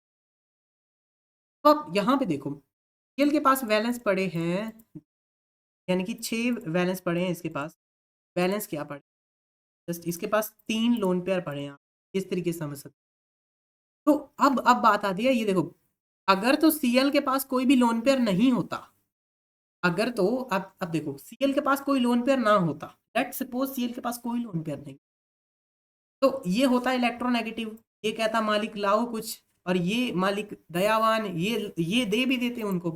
पर अब क्या गेम आ चुका है, अब इसके पास लोन पेयर है, अब इसके पास लोन पेयर है, अब ये सीएल से भी ज्यादा अमीर हो चुका है, क्योंकि इसका कोई वेकेंट डी ऑर्बिटल नहीं होता इसके पास ऐसा कोई वेकेंट नहीं होता जो ग्राउंड स्टेट में भी इसको दिखता रहे, ग्राउंड स्टेट में भी होता है वो इसके साथ वैसी कोई चीज नहीं है। पर ये बंदा ग्राउंड स्टेट पे भी बैठ के इसके पास एक डी ऑर्बिटल होता है जो कहता है मालिक कुछ तो दो हमें, मालिक कुछ तो दो हमें। तो ये लोग क्या करते हैं, इनके पास होते हैं 3 डी ऑर्बिटल्स। देखो आप यहाँ पे इनकी कहानी देखो, ये लोग क्या करते हैं इस बेचारे के साथ, इनके पास होते हैं वेकेंट डी ऑर्बिटल्स, और इसके पास एक लोन पेयर है बेचारे के पास, ये तीनों मिलके इसका एक लोन पेयर छीन लेते हैं। हाँ जी, फर्स्ट ऑफ ऑल पहले इसकी हाइब्रिडाइजेशन थी sp3। ये लोग इतने दरिंदे लोग हैं, ये लोग मिलके इसका लोन पेयर छीन लिया, ये सीएल कह रहा है मुझे दे दे, ये सीएल कह रहा है मुझे दे दे। तो अल्टीमेटली इनका लाइक सिंपली इंडियन ने थोड़ा थोड़ा बांट लिया आपस में, बॉन्ड ऐसे बन गया इनका। तो आप समझ पा रहे हो, इसकी ज्योमेट्री ही चेंज हो गई। पहले ये किसी और तरीके से दिख रहा था, लोन पेयर जब होता है तो ज्योमेट्री और होती है, पर जब लोन पेयर हट जाता है तो ये प्लेनर बन जाता है, आई थिंक सो प्लेनर ही बन जाता है। तो ज्योमेट्री जो होती है पूरी की पूरी चेंज हो गई। समझ पा रहे हो, आपकी ज्योमेट्री ही बदल डाली, कितनी बड़ी चीज हो गई। पहली बात हमने बड़ी चीज देखी कि इन्होंने लोन पेयर को ही तोड़ दिया, ये इनको इतनी ज्यादा भूख थी, इन्होंने लोन पेयर ही तोड़ डाला। और दूसरी बात मैंने हैरान हुआ जब मैंने देखी, लाइक जब मैंने इस चीज को पढ़ा था तो मेरे को बहुत काफी माइंड बॉगलिंग कॉन्सेप्ट लगा था, बहुत बढ़िया कॉन्सेप्ट लगा था कि यार ऐसे भी हो सकता है क्या। क्योंकि हमें ज्यादातर बच्चे क्या होता है कि शुरुआत में केमिकल बॉन्डिंग को मन लगा के पढ़ते हैं, बट जब इंटरेस्टिंग चीजें आने लग जाते हैं तब भूल जाते हैं, तब उनको छोड़ देते हैं, मन नहीं करता, मैं नहीं देख रहा, मैं और कोई सब्जेक्ट करता हूँ। बट हाँ, बहुत ही ऐसे माइंड बॉगलिंग सी चीज़ें आती हैं कि पहले तुम क्या सोचते हो, ऐसे हो रहा होगा वैसे हो रहा होगा, बट अचानक से चीज़ें बदल जाती हैं। तो इन्होंने इसका यही तोड़ दिया, लोन पेयर ही तोड़ लिया, तो इसकी ज्योमेट्री चेंज हो गई। लेट्स सपोज आप ऐसे समझ सकते हो ज्योमेट्री को कि पहले ना ये ट्राइंगल था, अब ये सर्कल हो चुका है, समझ लो। मतलब एक चेंज करा और ये साइड सारी ऐसे सर्कल की तरफ गोल हो गई, यानी कि इतनी बड़ी कोई चेंज कर दिया इन्होंने इसमें। तो वो ज्योमेट्री का ही चेंज है कि बहुत बड़ा चेंज होता है वो भी। तो आप समझ पा रहे होंगे, एंड हाइब्रिडाइजेशन भी चेंज हो गई। अब अगर आप अब की हाइब्रिडाइजेशन देखो तो क्या होगी वो, sp2, यानी कि एक s का बंदा काम कर रहा है और 2 p के बंदे काम कर रहे हैं, एक p ही गायब करा दिया इन लोगों ने। काफी बढ़िया था ये भी। कुछ और है आगे? हाँ जी, और है आगे। तो ये है थोड़ा सा स्पेशल केस। आप मेरे को बता दो ये यहाँ पे क्या होगा, यहाँ पे क्या होगा। आप पुराने कॉन्सेप्ट से बता दो, जैसे हमारे पुराने कॉन्सेप्ट होते ही हैं, पता ही होगा कि ये ज़्यादा इलेक्ट्रोनेगेटिव है, ये खींच लेगा, ये नहीं खींचेगा। आप थोड़ा पुराने वाले कॉन्सेप्ट से बता दो, इस वाले से भी सोच सकते हो, इस वाले से भी सोच सकते हो कि इसके पास एक सिंगल लोन पेयर था, ये लोग के पास वेकेंट डी था। ओके, आपने सोचा होगा कुछ ना कुछ, बट आपने जो भी सोचा होगा वो अल्टीमेटली पूरा का पूरा गलत होने वाला है। मैं आपको पहले ही बता दूं, एक्सपेरिमेंटली क्या पाया गया, लाइक पेपर तो हमने कैसे ऑर्बिटल, हाँ अब ठीक है। तो अल्टीमेटली हमने लाइक ऑन पेपर तो हमने ऐसा बनाया था कि एन का जो है वो लोन पेयर टूट जाएगा, लोन पेयर टूट जाएगा, और सीएल के बीच में ना वो इवनली डिस्पर्स्ड हो जाएगा, थोड़ा थोड़ा सभी ले लेंगे ये लोग। और बॉन्ड ऑर्डर जो है वो 1.33 के करीब आ जाएगा। बट लाइक लिटरली ऐसी चीज हुई ही नहीं। जब एक्सपेरिमेंटली देखा गया तो पाया गया कि नाइट्रोजन जो है वो ज्यादा इलेक्ट्रोनेगेटिव पा रहा है क्लोरीन से। तो क्लोरीन जो है इसका डी ऑर्बिटल भी इसको नहीं खींच पा रहा था। तो समझ पा रहे हो कि ये एक स्पेशल सा केस है कि नाइट्रोजन को उन्होंने क्लोरीन से भी ज़्यादा इलेक्ट्रोनेगेटिव पाया। इलेक्ट्रोनेगेटिविटी में नाइट्रोजन ज़्यादा इलेक्ट्रोनेगेटिव था क्लोरीन से। तो काफ़ी ये भी बढ़िया चीज़ थी। तो अल्टीमेटली कोई भी, ये लोग बेचारे इससे कुछ छीन ही नहीं पाए। तो इनके डी ऑर्बिटल्स में इतनी जान नहीं थी कि ये लोग इस छीन पाए कुछ। इटली ये खाली हो जाता है। खाली क्या, इनको कुछ नहीं मिलता एंड ये बैक बॉन्डिंग इनकी कोई भी नहीं होती है। तो अल्टीमेटली ये ऐसे ही पड़ा रहता है, no back bonding. But concept बढ़िया था कि नाइट्रोजन ज़्यादा इलेक्ट्रोनेगेटिव हो गया क्लोरीन से। समहाउ इन्होंने एक्सपेरिमेंटली ये चीज़ को फाइंड करा। ठीक है, तो अभी तक आपको वो जो होता है ना कि बेसिक चीज़ जो डेवलप करनी होती है अपने अंदर, वो अभी तक तुम्हारे अंदर हो चुकी होगी एंड तुम्हें समझ आ रहा होगा कि हम क्या कहने की कोशिश कर रहे हैं, मैं क्या कन्वे करने की कोशिश कर रहा हूँ तुम्हें। कि बैक बॉन्डिंग एक ऐसी चीज़ थी जो मेरे लिए बहुत नई थी एंड बहुत ही अच्छी लगती मेरे को। तो वही है कि मैं आपको वो चीज़ कन्वे कर पाया हूँ, आई थिंक सो, क्योंकि काफ़ी मैं चाहता हूँ कि आप इस चीज़ को आगे और लोगों तक कन्वे कर पाएँ। तो आपको लाइक ऐसा कुछ अपना माइंडसेट बनाना है। मेरे को आगे ये चीज़ किसी और को पढ़ के दिखानी, तो आप वैसे सोच सकते हो इस चीज़। तो OCl2, अब ये कंपाउंड के बारे में बात करते हैं। तो इसके 2 p ऑर्बिटल्स फुली फिल्ड पड़े हैं, फुली फिल्ड पर। एंड हमारा जो डी ऑर्बिटल है ये वेकेंट पड़ा है। इसको चाहिए कोई आए और मुझे इलेक्ट्रॉन डेंसिटी दे जाए अपनी, कोई मेरे साथ बॉन्ड बना ले। बट क्या होता है यहाँ पे क्या होता है कि इनकी बैक बॉन्डिंग तो होती है, पर वो इफेक्टिव बैक बॉन्डिंग नहीं होती। इफेक्टिव बैक बॉन्डिंग कैसे, आपको थोड़ा सा लाइक इस चीज़ का समझ आ रहा होगा कि इसके पास है 2p का ऑर्बिटल, इसका है 2p का ऑर्बिटल एंड इसका है 3d का ऑर्बिटल। p का ऑर्बिटल और 3d का ऑर्बिटल। तो 2p का ऑर्बिटल पहली बात है सबसे छोटा बेचारा ऑर्बिटल है। अगर 3p का होता तो मे भी थोड़ा सा बड़ा ऑर्बिटल होता, बट आप समझ पा रहे होगे कि 2p का ऑर्बिटल है, छोटा सा ऑर्बिटल है। और ये है 3d का ऑर्बिटल, यानी कि 3d का ऑर्बिटल काफ़ी बड़ा सारा ऑर्बिटल। और अगर ये एक होता तो मे बी ये लोग छीन भी लेते हैं, क्लोरीन के बंदे मे भी छीन लेते, क्लोरीन के वेकेंट डी ऑर्बिटल्स इसको छीन लेते। बट ये बेचारे दो थे जो फुली फिल्ड थे। तो अल्टीमेटली क्या होता है, इनकी बैक बॉन्डिंग हो नहीं पाती है। होती है, ऐसा नहीं कह रहे नहीं होती है, बट वही है कि इफेक्टिव बैक बॉन्डिंग नहीं होती, ये बॉन्ड को तोड़ नहीं पाते। आप इस चीज से भी समझ सकते हो, मैंने आपको पहले भी बताया था, ये रूल्स मैंने हर बार लिख रखे हैं यहाँ पे। अगर खाली और बाइटल वाले एलिमेंट के पास कोई लोन पेयर ना हो, पर इस भाई के पास तो लोन पेयर की भरमार झड़ी लग रखी है इसकी, लोन पेयर्स की। हर एक क्लोरीन के पास 3 लोन पेयर्स हैं। तो आप समझो कि आप इस तरीके से समझ सकते हो कि इलेक्ट्रॉन जब यहां से यहां आता है ना, तो इसको इन लोन पेयर्स की रिपल्शंस को फील करना पड़ता है। इलेक्ट्रॉन नहीं आता, आई मीन कि जब ये बॉन्ड बनता है आपस में, तो इनको इन लोन पेयर्स की रिपल्शंस को फील करना पड़ता है।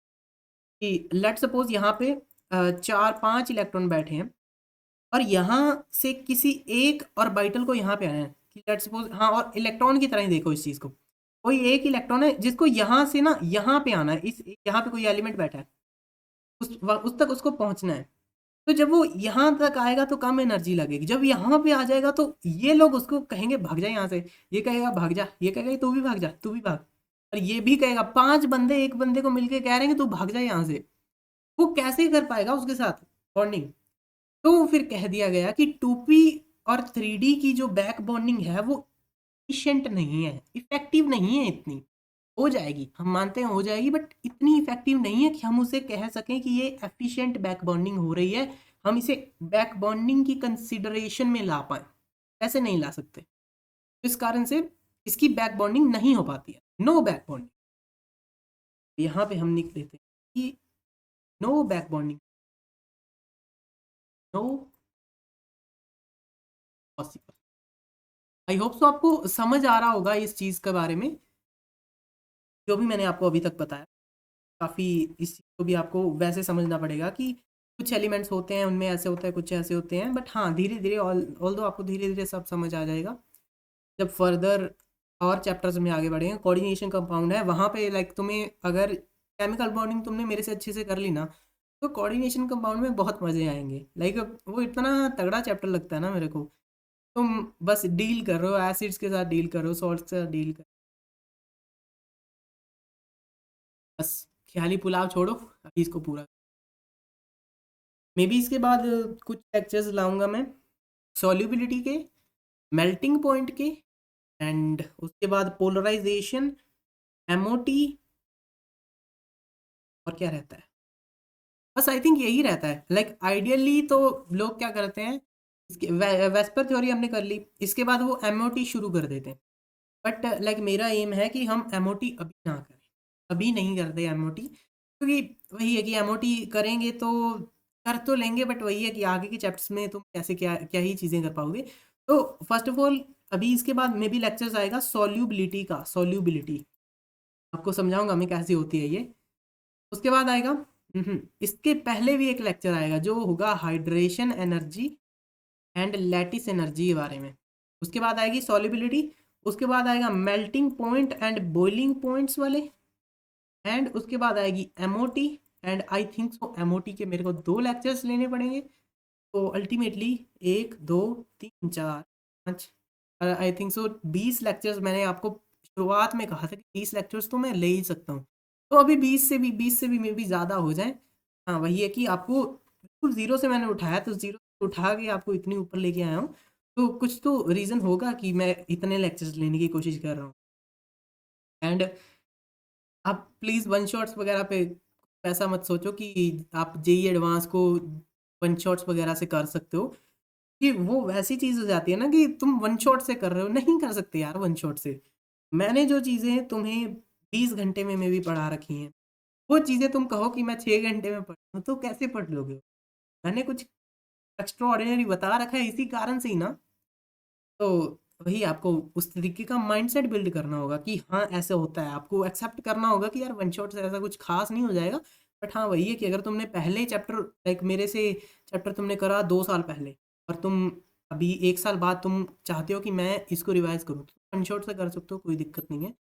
हाँ इनिशियल, तुमने इनिशियली करा वन शॉट से, वन शॉट से कर दूंगा, बट वो चीज़ नहीं हो पाई। तो इस चीज़ को काफ़ी लोग ट्राई कर रहे होंगे कि हम वन शॉट से केमिकल बॉन्डिंग निपटा देंगे, बट मज़ा नहीं आएगा उसमें कुछ खास। मज़ा ऐसी चीज़ों में ही आता है, जैसे हम अभी पढ़ते हैं तो कितना मज़ा आता है मेरे को, लाइक लेक्चर बनाने में ऑनेस्टली बहुत मज़ा आता है। क्या ही पढ़ा रहा हूँ मैं, इतनी तगड़ी चीज़ें पढ़ा रहा हूँ कि मतलब ऐसा नहीं है कि कोई किसी और ने पढ़ा नहीं रखा, भैया मेरे जैसा किसी ने नहीं पढ़ा रखा, ये मेरे जैसा अभी तक किसी ने नहीं पढ़ा रखा। तो आई होप सो यार, जिनको मैं पढ़ा रहा हूँ अभी, ये लोग आगे जाके और ऐसा कंटेंट जो है वो यूट्यूब पे लेके आएंगे। ज्ञान की बातें होंगी। नेक्स्ट आगे यहाँ पे देखो, अभी यहाँ पे भी वही है कि बैक बॉन्डिंग कैसे हो जाएगी। इसके पास सभी लोन पेयर्स जो हैं वो लगे हुए हैं, इसके इसका कोई लोन पेयर नहीं है, पर आप कहोगे इसके पास तो है लोन पेयर, तो मैं कहूंगा कि इसको, इसके पास डी ऑर्बिटल है क्या? कार्बन के पास डी ऑर्बिटल कहाँ से आ गया? इसके पास कोई डी ऑर्बिटल नहीं है, तो ये बेचारा कहाँ से बैक बॉन्डिंग क्या करेगा? इसके सब सेटिस्फाइड है, ये बंदा पूरा स्टेबल है, इसको कुछ नहीं चाहिए अपनी लाइफ में। चलो ये तो हम कह सकते हैं बहुत अनस्टेबल कह सकते हैं इन लोगों को, तो ये लोग कहाँ से अनस्टेबल हो गए? कार्बन के पास कोई डी ऑर्बिटल नहीं होता, मैं आपको डी ऑर्बिटल में पहले ही बताया। ये बेचारा है सेकंड पीरियड का बंदा, को कुछ नहीं चाहिए, इसको बस 8 इलेक्ट्रॉन चाहिए, इसकी जिंदगी सफल हो जाएगी। इसके पास कोई डी ऑर्बिटल नहीं है। ऑक्सीजन को देखो, ऑक्सीजन के पास कोई डी ऑर्बिटल नहीं है, या फिर कोई वैसा नहीं है ऑर्बिटल, एम्प्टी ऑर्बिटल इसके पास कोई नहीं है कि ये बैठ के कहेगा कि मुझे कार्बन कार्बन मुझे इलेक्ट्रॉन दो। ऐसे जी, आप समझ गए हो गया आई होप।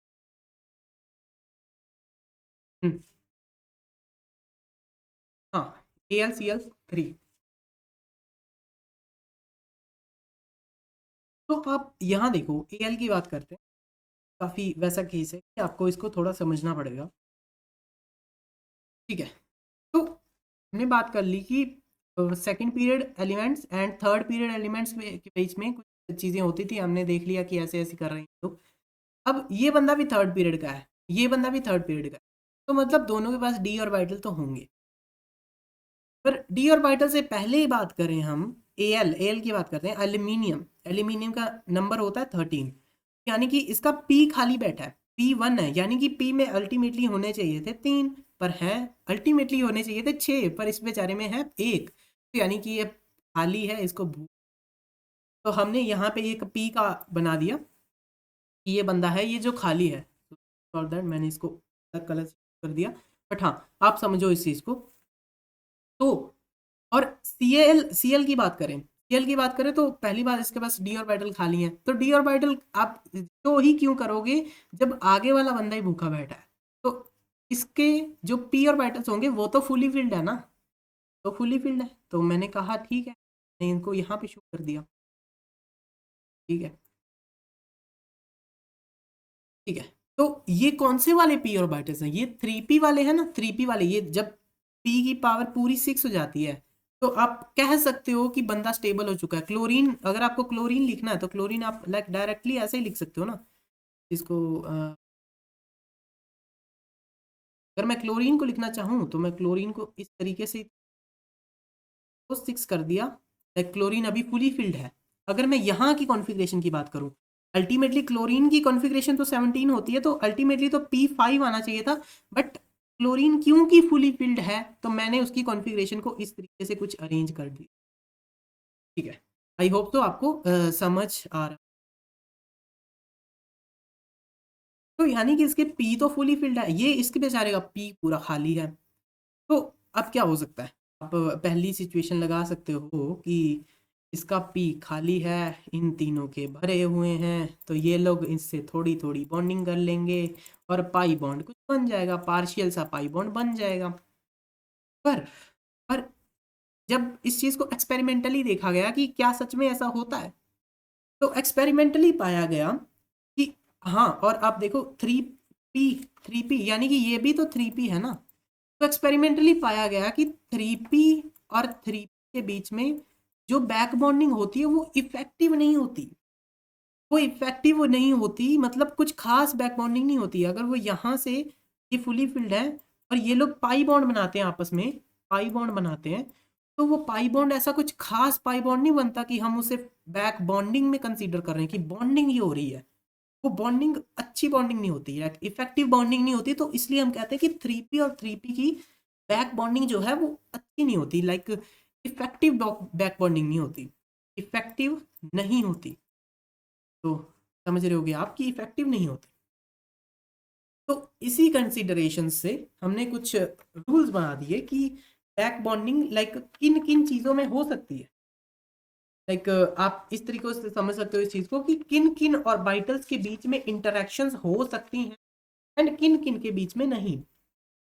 तो लेट सपोज कि अगर मैंने आपको ऑक्सीजन दे दी, तो ऑक्सीजन होता है 1s2 एंड 2p4 होता है, यानी कि अगर कोई एक फुली फिल्ड ऑर्बिटल है, कोई 2p6 वाला बंदा है लाइक नियॉन, वो इसको इलेक्ट्रॉन दे रहा है, दे नहीं रहा है, लाइक इसके साथ शेयरिंग कर रहा है, आप ऐसे समझो इसको।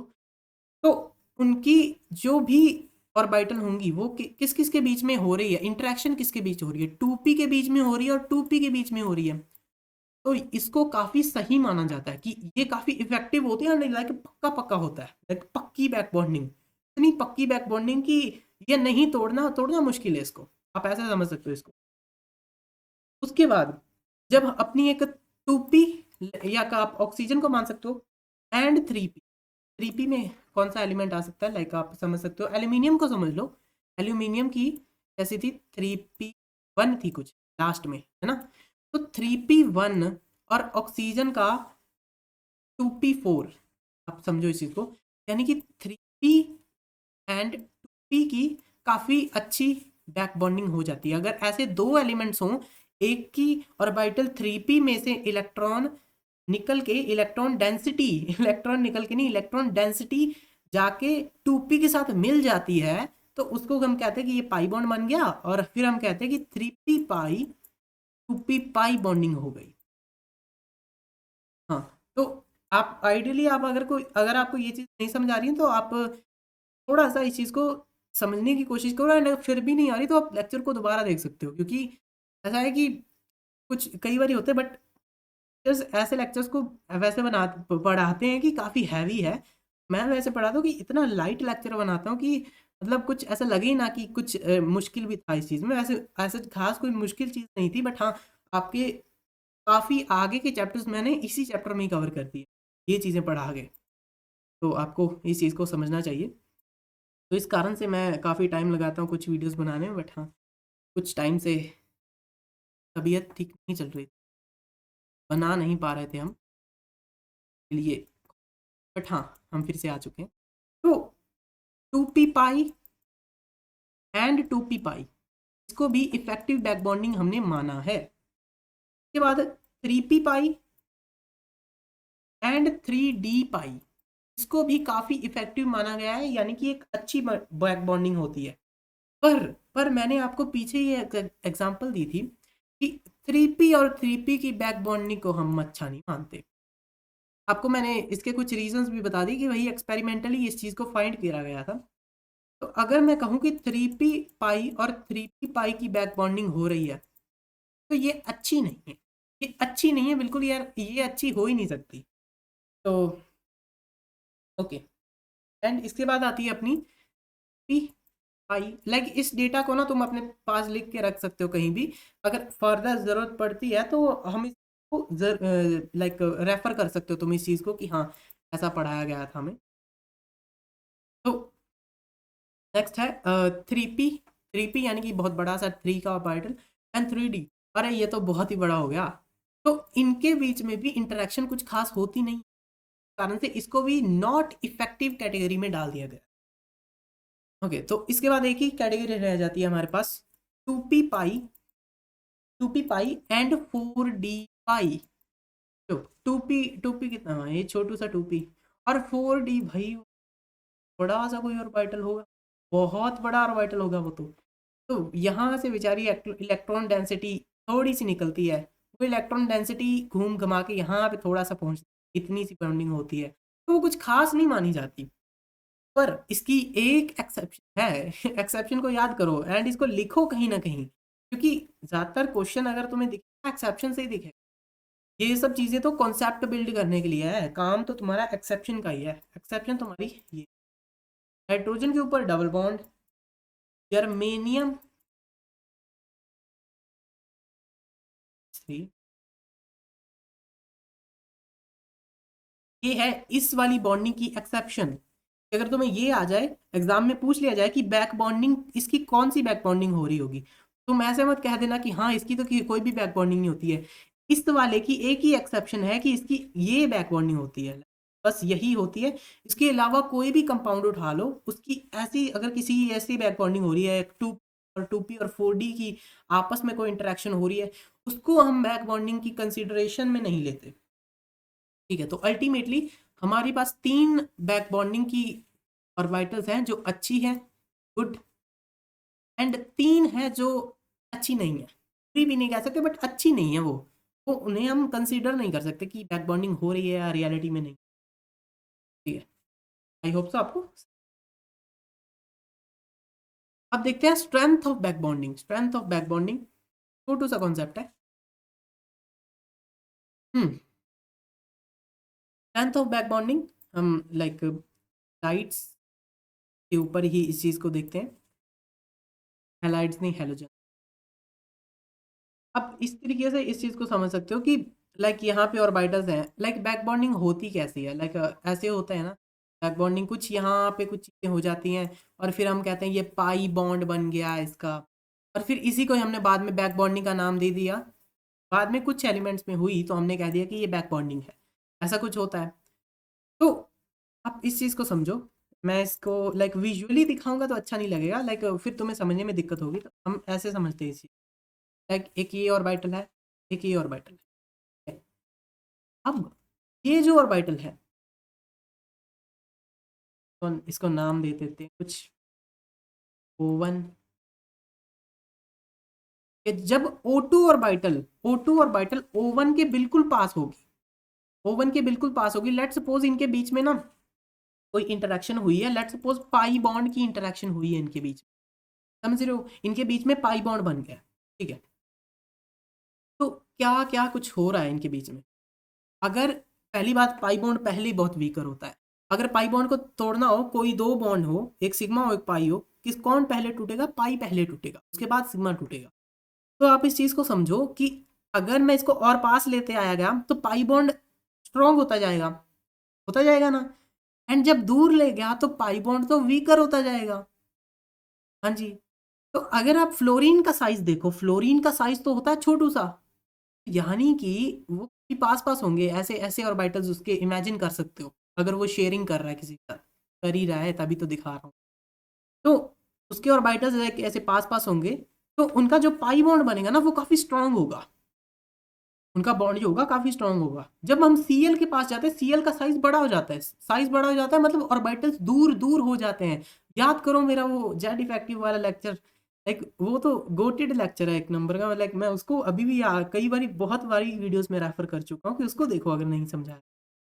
तो अगर ये थोड़ा दूर हो गया, अगर ये बंदा थोड़ा दूर हो गया, तो अभी तो तुम देखो ऑर्बिटल्स दूर हो गए सीएल में ऑर्बिटल्स दूर हो गए, यानी कि ये जो पाई बॉन्ड था, इसकी जो इतना जो ये मजबूत था, वो थोड़ा कम मजबूत हो रहा है। वही अगर तुम ब्रोमीन में जाते तो ब्रोमीन का साइज और बड़ा है। तो अब ये भाई इतने दूर चले गए, तो अब तो लाइक बहुत ज्यादा वीक हो गया पाई बॉन्ड। एंड अगर तुम आयोडीन में चेक करो तो वो तो यहाँ पे कहीं, आयोडीन तो बहुत बड़ा उसका साइज, आयोडीन का साइज लाइक इमेंस साइज है उसका। तो आप समझ सकते हो कि वो कहीं यहाँ पे तुम्हें दिख जाएगा, यहाँ नहीं दिख रहा होगा, यहाँ पे देख लो इतनी ज्यादा उसकी pi bond. Like pi bond का साइज तो बड़ा है बट वो वीकर है। अगर लाइक अगर वो यहाँ पे होगा तो काफी स्ट्रांग होगा, यहाँ पे अगर ये बंदा होगा तो काफी स्ट्रांग होगा, बट यहाँ पे आ गया तो वीकर हो गया। तो उसी से हमने कह दिया कि स्ट्रेंथ ऑफ बैक बॉन्डिंग। मैंने अभी तक क्या समझाया? मैंने आपको बैक बॉन्डिंग की ही तो चीजें समझाई हैं कि बैक बॉन्डिंग की, लेट्स सपोज यहाँ पे बैक बॉन्डिंग होती है, क्लोरीन की बैक बॉन्डिंग होती है तो उनके पास पास होते हैं ऑर्बिटल्स, क्लोरीन की होती है उनके थोड़े दूर होते हैं। तो वही पहले बैक बॉन्डिंग समझी, उसके बाद उसकी बैक बॉन्डिंग्स के थोड़ी सी चीजें और समझ ली, स्ट्रेंथ उनकी समझ ली कि स्ट्रेंथ कैसे काम कर रही है। तो इस कंसिडरेशन से हमने BF3 BCl BBr BI3 को लिख दिया कि BF3 की जो स्ट्रेंथ है ना बैक बॉन्डिंग की, वो सबसे ज़्यादा है। एंड आपको ये एग्जांपल्स काफ़ी सारी काफ़ी जगह पे देखने को मिल जाती हैं, तो आपको इतना पता होगा। एंड आपको समझ भी आ गया होगा कि मैंने आपको क्या समझाया, लाइक काफ़ी इसको अच्छे से समझाया गया है। अब देखते हैं Lewis acid character. Lewis acid character, अब इसको आपको अगर डी ऑर्बिटल भूल गया है तो लेक्चर को शुरुआत में देखो, डी ऑर्बिटल मैंने मे बी 10 मिनट समझाया होगा, 10-15 मिनट। तो उसको देखो, डी ऑर्बिटल तुम्हें वही याद करना चाहिए, तुम्हें अच्छे से याद होना चाहिए कि डी ऑर्बिटल काम कैसे करता है ना। अब देखते हैं आगे। जिनके पास वेकेंट डी ऑर्बिटल्स होंगे तो वो ज्यादा इलेक्ट्रॉन डेफिशिएंट होंगे। बिल्कुल सही है, यानी कि जिनके पास वेकेंट डी ऑर्बिटल है, कोई एक एलिमेंट है जिसके पास वेकेंट डी ऑर्बिटल है, तो वो ज्यादा इलेक्ट्रोनेगेटिव होंगे। और दूसरी बात की भाई, फ्लोरीन की तो पहले साइज भी छोटा है, तो उसके पास तो डी ऑर्बिटल है ही नहीं। बट क्लोरीन की जब हम बात करते हैं, क्लोरीन के पास डी ऑर्बिटल तो है, पर वो थोड़ा छोटू सा है, कि उसका साइज भी तो छोटा है, क्लोरीन का साइज भी तो छोटा है, तो उसका डी ऑर्बिटल भी छोटा ही होगा ना। ठीक है। तो बट हम बात करते हैं ब्रोमीन की, ब्रोमीन का साइज बड़ा है, तो यानी कि ब्रोमीन का डी ऑर्बिटल क्लोरीन के डी ऑर्बिटल से बड़ा होगा। तो वैसे ही हम आयोडीन की बात करते हैं, तो आयोडीन का डी ऑर्बिटल सबसे बड़ा होता है। ठीक है, आयोडीन का डी ऑर्बिटल सबसे बड़ा होता है, तो इस कारण से उसको लाइक वो इलेक्ट्रॉन डेफिशिएंट भी होता है। डी ऑर्बिटल काफी बड़ा है तो अभी उसको इलेक्ट्रॉन चाहिए। कि मैं ये नहीं, इलेक्ट्रॉन नेगेटिव और इलेक्ट्रॉन डेफिशिएंसी में काफी अंतर होता है। आप ये मत समझो कि इलेक्ट्रॉन नेगेटिव आई ज्यादा हो जाएगा, आयोडीन ज्यादा इलेक्ट्रॉन नेगेटिव नहीं होगा, वो तो सबसे ज्यादा क्लोरीन ही रहेगा। ठीक है, जिसके पास वेकेंट डी ऑर्बिटल होंगे तो वो ज्यादा electron deficient, vacant D orbital ऊपर से इतना बड़ा वेकेंट डी ऑर्बिटल, अब तो वो ज्यादा इलेक्ट्रॉन डेफिशिएंट होंगे। यानी कि उनको अपना साइज मेंटेन करने के लिए इलेक्ट्रॉन चाहिए। सिंपली तुम इस चीज को इस तरीके से समझ सकते हो, उनको अपना साइज मेंटेन करना है डी ऑर्बिटल का, उसके लिए उनको इलेक्ट्रॉन चाहिए सिंपली। एंड इस कारण से कुछ ये ऑर्डर आ जाता है अपना लुईस एसिड कैरेक्टर का। तो लुईस एसिड कैरेक्टर हमने देख लिया। And strength of back bonding देख ली। काफ़ी सही टॉपिक्स थे ये भी, बट हाँ आपको अगर बैक बॉन्डिंग समझ आई है तो ये तो कुछ खास नहीं था, ये तो जस्ट ऐसे ऑफ टॉपिक है। हाँ आपको पता होना चाहिए लुइस एसिड कैरेक्टर क्या है, स्ट्रेंथ ऑफ बैक बॉन्डिंग कैसे काम करती है, काम कैसे करती है, मेरे को वो समझाना था। मेरे को ये नहीं समझाना था कि ये इससे बड़ा है, ये इससे बड़ा है, वो तो आप खुद ही कंपैरिजन कर सकते हो। बट आपको पता चल गया कि साइज पे काफ़ी डिपेंडेंसी आ जाती है कि अगर साइज है, साइज अगर किसी चीज़ बड़ा है तो यानी उसका बैक बॉन्डिंग जो होगी वो स्ट्रॉन्गर नहीं होगी। तो इसी कारण से हमने इन चीज़ों को यहाँ पे क्लासीफाई करा है। देखो भाई, टू पी कहाँ पड़ी है, और जो 4D है वो तो बहुत बड़ा है, तो साइज ही इतना बड़ा है कि उनकी बैक बॉन्डिंग एफिशिएंट नहीं है, यानी कि उनका पाई बॉन्ड जो है वो अच्छा नहीं बन रहा। That's it. पाई बॉन्ड इतना वीक है, इतना वीक है कि हम उसको नेग्लिजिबल मान लेते हैं। तो यहाँ पे ख़त्म। ओके, तो नेक्स्ट आने वाला है ब्रिज बॉन्डिंग। तो